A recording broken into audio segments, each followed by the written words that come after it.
The Las Vegas Raiders just pulled off an amazing victory against the Baltimore Ravens, and here are my 5 takeaways from that game and what the Raiders need to do to apply those things, what we learned today, to the game coming up next week at home in the Allegiant Stadium against the Carolina Panthers.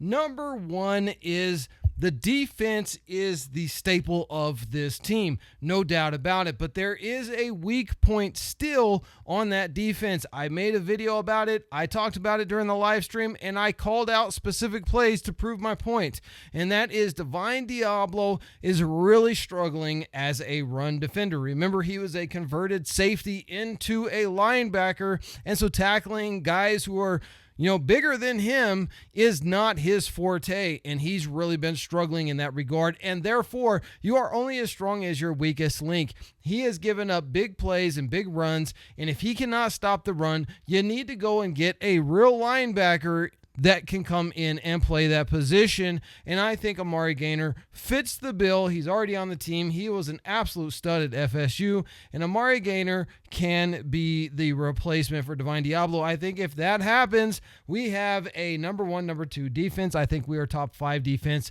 with Divine Diablo out there. I think you throw in a guy like Amari Gaynor, and we jump to number 3, 2, or even the best defense in the NFL. If you disagree, drop a comment down below. Now, the second thing that the Raiders really learned from this game and need to implement moving forward, especially in next week's game against the Carolina Panthers, is this. Brock Bowers is an absolute stud.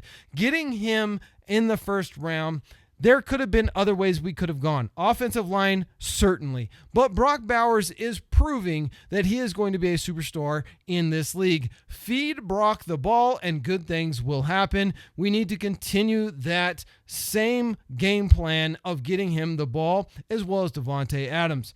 That's going to push me into the third thing that the Raiders need to learn from this game, and that's that Luke Getsy's offense, his play calling, his choice of plays, and the repetition of the same play over and over and over again does not work. It didn't work in Chicago. It's not going to work here in Vegas, because what happens is when you throw behind the line 75% of the time, behind the line of scrimmage, yes, your quarterback's going to have a really high completion rate, but you're going to go 3 and out over and over and over again. You're not going to convert. You're not going to score points. When we started opening up the pass, which I believe happened right after halftime, as Coach Antonio Pierce went to Luke Getsy and was in his ear on camera, talking him out, I believe chewing him out, telling him he needs to spread the ball, push the ball down the field, stop calling all of these ridiculous little gadget plays of tight end screens, wide receiver screens, running back screens, over and over and over again,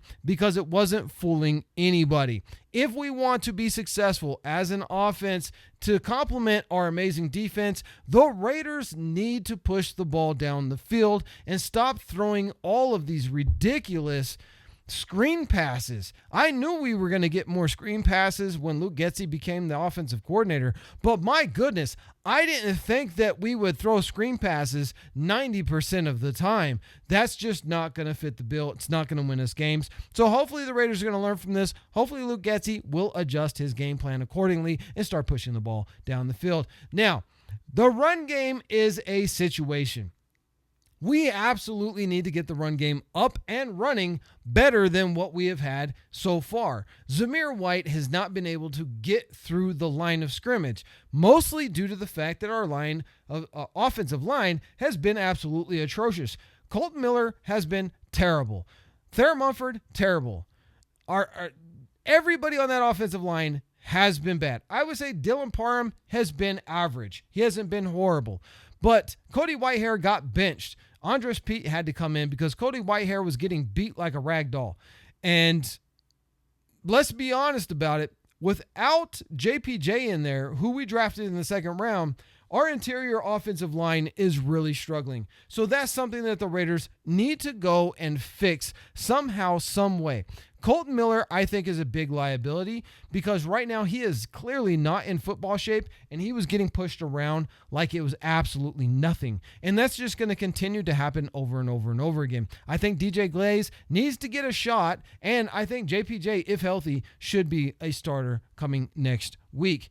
That's pretty much everything that I want to talk about for this coming week. If you guys disagree or you agree, drop a comment down below. If you're excited and happy about the Raiders getting this victory over the Baltimore Ravens, then go ahead and hit that like button, subscribe, and I'll see you guys in that next video.